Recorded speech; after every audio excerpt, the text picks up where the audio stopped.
merci de votre présence. Sachez que tout le long de la séquence, vous pouvez nous poser des questions par écrit à droite de votre écran. Je suis Delphine Blanc, responsable des collectivités et établissements socio-médico-sociaux sur 7 départements de la zone sud de Groupama Doc. Je suis ravie aujourd'hui d'animer ce webinaire avec Yannick.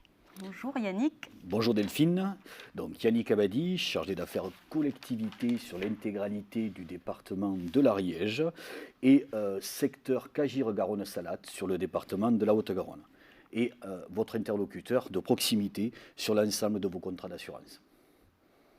Merci Yannick.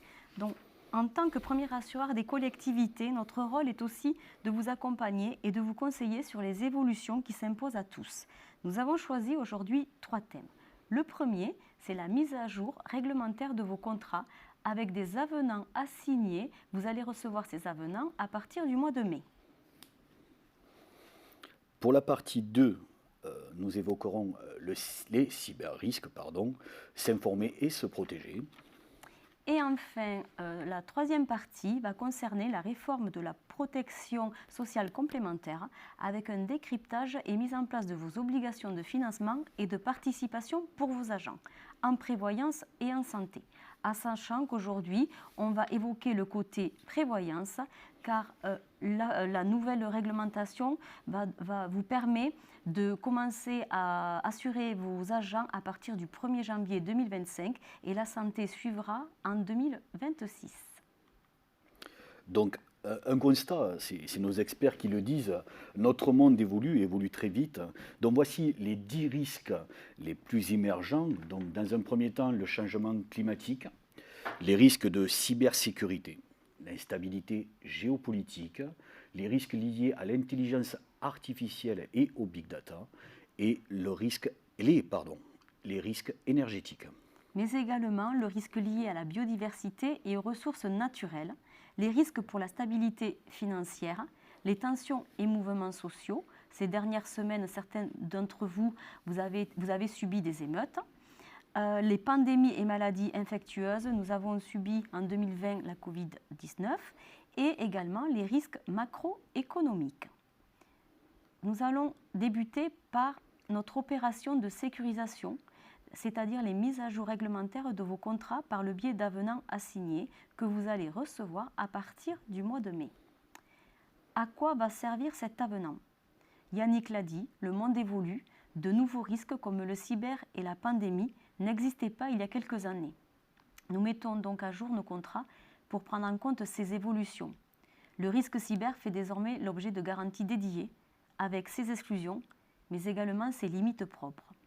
La contractualisation de ce nouveau risque vous permet de bénéficier, si votre contrat est éligible, et aujourd'hui votre Villa sur 4 l'est, d'une garantie cyber à hauteur de 50 000 €. L'intégration de la garantie cyber se fait sans évolution tarifaire, c'est-à-dire que pour Groupama, votre garantie est offerte. Le fort impact également des catastrophes naturelles amène l'État à une nouvelle réglementation. Nous mettons donc à jour nos contrats pour prendre en compte ces évolutions. L'avenant permet de formaliser des garanties nouvelles pour répondre aux nouveaux risques majeurs identifiés sur le marché des collectivités. Vous l'aurez compris, un assureur doit être réassuré et de ce fait, on doit mettre à jour vos contrats et donc qu'ils soient conformes pour continuer à vous assurer lors d'un sinistre conséquent. Comment va se matérialiser cet avenant? Pour un contrat, vous allez devoir signer un avenant. Un contrat fait référence à des conditions générales spécifiques. De ce fait, chaque avenant doit être signé individuellement. Donc, concernant le cyberattaque, le risque de cyberattaque, comme vous le savez tous, n'est plus une hypothèse. Toutes les structures encourent le risque d'être touchées par une cyberattaque et les collectivités, malheureusement, sont des cibles très particulièrement prisées. Sinistres liés à une catastrophe naturelle, amélioration de la procédure administrative de reconnaissance catastrophe naturelle, amélioration de la prise en charge assurantielle des sinistres, entrée en application au 1er janvier 2023, sauf pour les dispositions relatives aux frais de relogement d'urgence et aux franchises qui sont entrées en vigueur le 1er janvier 2024. Donc, un résumé, allongement du délai de déclaration pour les sinistres, actuellement qui est de 10 jours et qui passe à 30 jours. Modification des modalités de règlement de l'indemnité. Proposition d'indemnisation ou réparation en nature. Diminution du délai de versement de l'indemnisation et sanctions en cas de non-respect. Prise en charge d'autres dépenses telles que les frais d'architecte et de maîtrise d'œuvre lorsqu'ils sont obligatoires. Et enfin, intégration des particularités concernant les dommages dus au phénomène de sécheresse, réhydratation des sols, limite d'indemnité, délai de prescription, compte rendu de constatation. Merci Yannick. De plus, ces garanties vont évoluer sur le pavé pandémie. Le risque pandémie n'est pas assurable, car la pandémie touche tout le monde en même temps. C'est un risque systémique qui n'est, par son ampleur, pas assurable.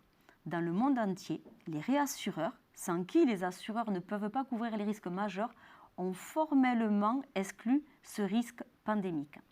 Les assureurs sont dans l'impossibilité de couvrir seuls de tels risques. Cela mettrait en danger leur solidité financière et leur capacité à tenir tous les engagements vis-à-vis de leurs assurés.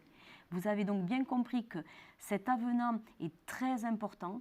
Il y a des lois, il y a un cadre de nos réassureurs.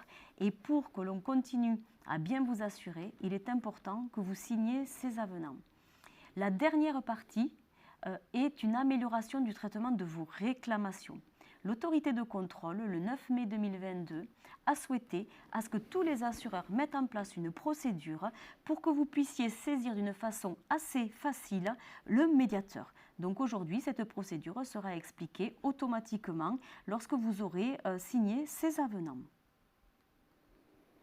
Alors Delphine, à présent, nous allons vous présenter les garanties du cyber-risque, donc, qui sont soumis à des règles de prévention incontournables. Pour rappel, les collectivités, comme j'ai pu vous le dire, sont des cibles très privilégiées. 23% en sont victimes en 2023, ce qui accroît de 15% une augmentation par rapport à l'année 2022. En moyenne, le délai de réparation des dégâts est de 9 semaines. 35% des incidents ont été générés, malgré eux, par les collaborateurs et les élus, et aussi à cause de la faute humaine, qui engendre beaucoup d'attaques de cyberattaques. Excusez-moi. Donc on le voit effectivement, Yannick, le cas de cyberattaques sont nombreux et variés. Quels sont ces cas? Il y a le piratage de comptes, le virus informatique par exemple, les spams téléphoniques, le chantage. Comment cela se traduit au quotidien pour une collectivité? Qu'est-ce que ça va engendrer? Un dysfonctionnement des services, un vol d'argent, demande de rançon, des vols de données, entre autres de vos administrés, impossibilité à travailler pour vos agents, des sanctions de la CNIL. Sachez que si vous ne mettez pas en place des systèmes de prévention obligatoires, la CNIL peut vous sanctionner. Il y a un impact également sur votre image et réputation vis-à-vis des habitants, des agents et des fournisseurs. Donc vous l'avez compris, lorsque l'on subit une cyberattaque, il y a des risques opérationnels, mais également des risques réputationnels. Donc, de par l'intégralité de ces dysfonctionnements, Groupama a pris la politique d'inclure d'office, au travers de nos offres actuelles, la garantie cyberattaque et de vous en faire bénéficier, bien entendu, de façon gratuite. Cependant, j'attire tout de même votre attention, Delphine, sur le respect des dispositions pour une prise en charge des sinistres. Aujourd'hui, la cybersécurité, qui est inclue au travers de votre contrat, a pour but de gérer la crise, comme vous pouvez vous en apercevoir, 4 lignes au travers de cet item, notamment en cas d'atteinte aux données à caractère personnel, des frais et pertes subies, frais de reconstitution de données suite à un incident de sécurité, frais de décontamination du maliciel ou de maliciel suite à un incident de sécurité, et bien évidemment l'impact responsabilité de l'assuré encouru suite à un incident de sécurité. À titre indicatif, nous pouvons voir que lorsqu'on gère une crise, pour trouver la faille et la résoudre, le temps moyen est de 6 heures. Et la prestation informatique, le coût moyen facturé, peut être entre 300 et 400 euros par jour. Pour ceci, il est important de mettre en œuvre ces obligations de prévention.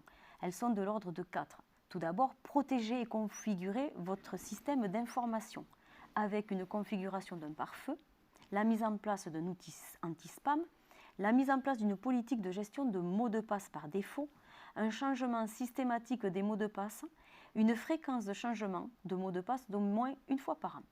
Ce mot de passe doit comporter au minimum 8 caractères, une minuscule, une majuscule, un chiffre et un caractère spécial. Utilisez également des logiciels antivirus. En plus, il vous faudra procéder à une sauvegarde complète hebdomadaire des données avec des tests de restauration réalisés au minimum une fois par an.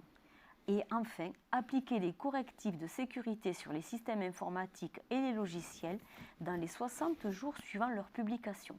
Donc nous pouvons voir que ces 4 obligations peuvent paraître assez complexes. Et avec Yannick, vous allez voir comment et qui peut vous aider pour fluidifier tout ceci et rendre clairs les principes de prévention pour que vous puissiez être, en cas de cyberattaque, protégé au mieux. Donc, Delphine, comme vous l'avez compris, aujourd'hui, être assuré pour la cyberattaque est très important.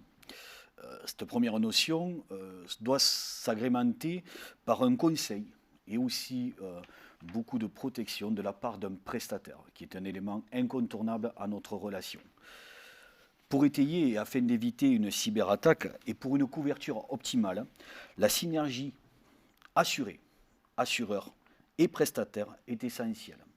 Elle doit bien évidemment être complétée par de la formation de vos agents, mais aussi de vous, élus, et des utilisateurs du système informatique. Comme vous pouvez le voir, on appuie 63% des cyberattaques sont dues à une faille humaine. Donc, nulle personne n'est à l'abri. La triptyque, on va dire, ou le triangle de la réussite, comme on aime bien le dire chez nous à Groupama Doc, assuré, assureur, prestataire, est essentiel. Merci Yannick. Donc effectivement, aujourd'hui, il est important donc, de trouver un prestataire qui soit local ou départemental afin de pouvoir couvrir tous ces moyens de protection, mais également former vos agents. Sachez que le gouvernement a mis en place des liens qu'on pourra vous communiquer par la suite pour faire des e-learning avec vos agents, pour vous former. Et aussi, l'Agence nationale de la sécurité des systèmes d'information vont vous donner des bonnes pratiques afin d'éviter une cyberattaque. Nous en avons fini sur le risque cyber.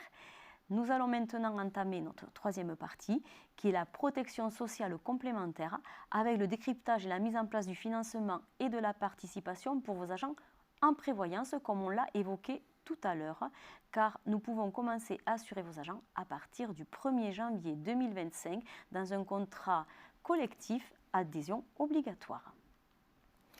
Donc, sujet d'actualité pour vous, collectivités. Donc, ce que je vous propose, c'est tout d'abord un bref historique, puisque nous partons d'une ordonnance du 17 février 2021, réforme en matière de protection sociale de la fonction publique. Mettre des garanties dans la fonction publique au même niveau que la fonction privée, qui en découle du décret du 20 avril 2022, avec des modalités de participation, un accord collectif du 11 juillet 2023, caractère d'adhésion, comme le disait Delphine, à caractère obligatoire, et participation de 50% de la collectivité du montant de la cotisation. Pour finir, transposition de l'accord collectif national et de sa date d'entrée en vigueur. Aujourd'hui, nous sommes toujours dans l'attente de la signature de l'accord national. Vous trouverez, pour plus de renseignements, mes coordonnées. Vous les avez. N'hésitez pas, je me tiens à votre disposition pour en débattre et bien évidemment pour vous expliquer le cheminement de cet accord collectif. Merci Yannick. Donc concrètement, qu'est-ce qui se passe au niveau de Groupama ? Nous sommes prêts à vous proposer ce contrat collectif à adhésion obligatoire à partir du 1er janvier 2025, dans le respect bien évidemment des garanties fixées par un décret, avec une estimation précise de la répartition et de l'impact financier pour vous, collectivités, mais également pour vos agents, Une estimation également de l'impact sur les couvertures et prestations. Et une excellente nouvelle, Yannick, un point d'entrée unique pour tous les sociétaires titulaires d'un contrat statutaire APC géré par l'intermédiaire du SIGAC. Pour toute souscription de cette PSEC prévoyance au 1er janvier 2025, vous avez un guichet unique qui est le SIGAC, car ils font partie de l'aventure avec nous également sur ce contrat-là. Et on est plutôt satisfait car on sait que tous les utilisateurs du SIGAC en sont 98% de nos sociétaires sont satisfaits de ce prestataire. Oui, 98%, Delphine, c'est pas nous qui le disons, c'est vous qui le disiez. Et une très bonne nouvelle vient de nous parvenir, puisque à l'occasion du salon du 30 mai prochain, des communes et des collectivités et des intercommunalités de l'Ariège, son directeur général, M. Pierre Jardineau, nous fera l'honneur d'être sur notre stand et de pouvoir répondre à l'intégralité de vos questions. Donc n'hésitez pas, venez nous voir. Le SIGAC Groupama, qui est un couple gagnant, se fera un grand plaisir de venir vous renseigner. Donc le département de l'Ariège, vous l'avez compris, est chanceux, car le jour du Salon des maires, vous pourrez rencontrer le directeur du SIGAC. Tout à fait. Pour compléter par rapport à cette souscription du contrat au 1er janvier 2025, bien évidemment, nous avons prévu tout ce qui est procédure administrative, avec un modèle de délibération du conseil municipal pour signature, le modèle également de convention de participation et bien évidemment les étapes de mise en place de ce contrat de prévoyance, car effectivement, il y a bien des étapes à respecter. Donc je pense, Yannick... Il est temps, je pense, d'aborder notre séquence questions-réponses. Tout à fait. Donc nous allons voir si nous avons des questions. Donc déjà une première à l'écran. Comment devons-nous renvoyer les avenants? Donc c'est une excellente question. C'est tout simple. Vous avez deux possibilités. Si dans votre fiche client, nous avons un numéro de téléphone portable et votre adresse mail, sachez que vous allez recevoir par mail cet avenant et que vous pourrez nous le retourner par signature électronique.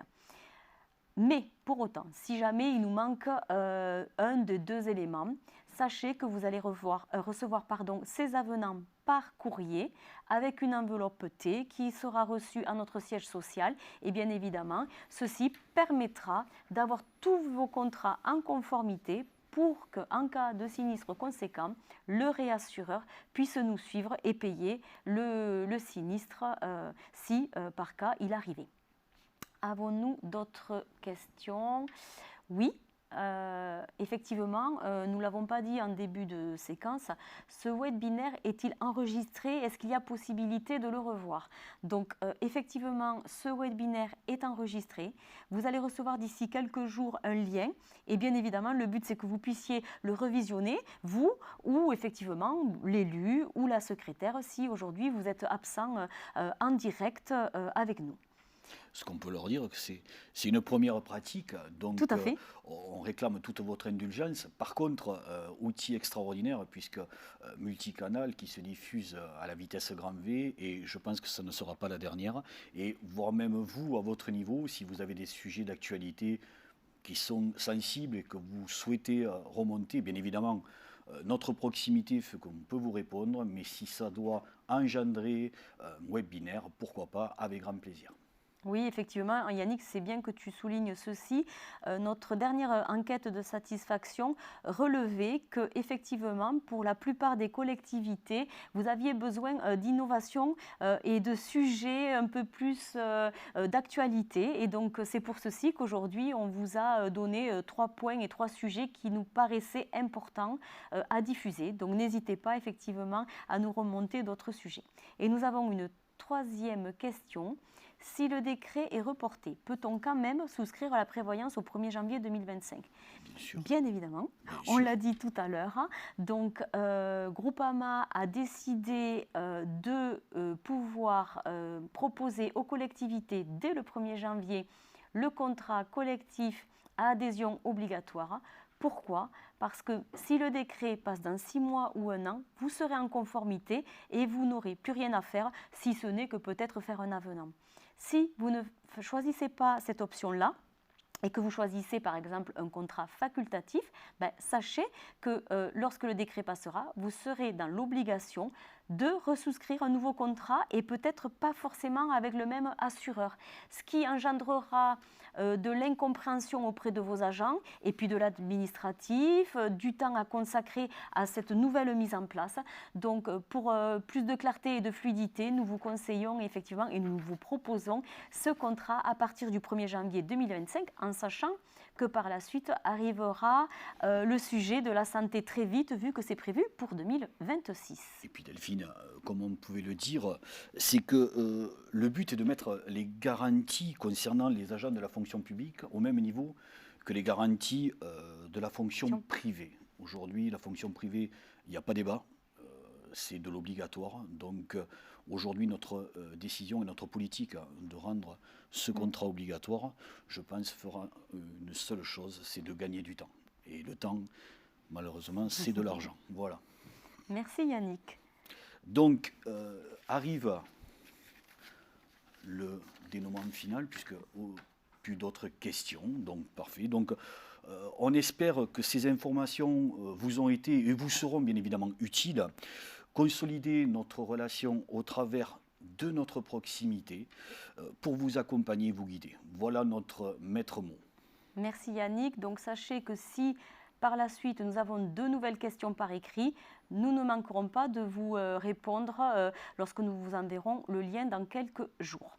Notre raison d'être étant, nous sommes là pour permettre au plus grand nombre de construire leur vie en confiance. Nous vous souhaitons une excellente fin de journée et on vous dit à très vite sur le terrain.